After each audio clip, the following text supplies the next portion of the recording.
Which term of this A P will be 130 more than it's 31st term. Basically हमारे पास यहाँ पर एक arithmetic progression दे रखी है जिसके अंदर टर्म्स क्या क्या दे रखी हैं, 5, 15, 25 एंड सो ऑन। अब उसमें कहा गया है कि हमारे पास एक तो है 31st टर्म, उसने कहा है कि ऐसी कौन सी टर्म है जो 31st टर्म से कितना ज़्यादा दे रखी है, 130 ज़्यादा दे रखी है।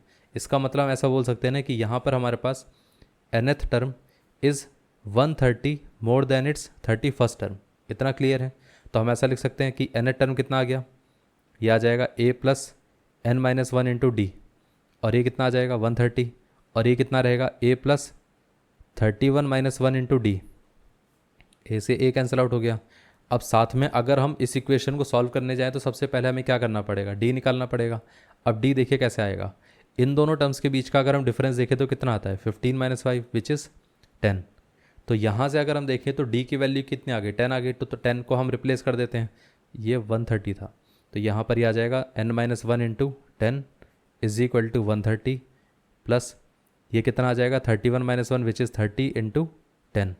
पूरी इक्वेशन को अगर हम देखें तो 10 से डिवाइड किया जा सकता है, तो इसको भी और इसको भी हम 10 से डिवाइड कर देते हैं। तो ये 0 से 0 कैंसिल आउट हो गया, ये भी कैंसिल आउट हो गया, ये भी कैंसिल आउट हो गया। बचेगा क्या, n minus 1 is equal to 13 plus ये कितना आ गया 30। तो n इज इक्वल टू कितना आ जाएगा 13 प्लस 30 कितना हो गया 43। ये 1 इस तरफ आ गया था तो ये कितना हो जाएगा 43 प्लस 1।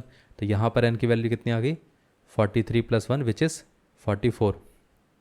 तो n हमारे पास 44 आ गया। तो इसका मतलब हम क्या बोल सकते हैं कि यहाँ पर 44th टर्म था जिसकी वैल्यू 31st टर्म से 130 ज़्यादा है। इतना क्लियर है? तो ये आंसर रहेगा।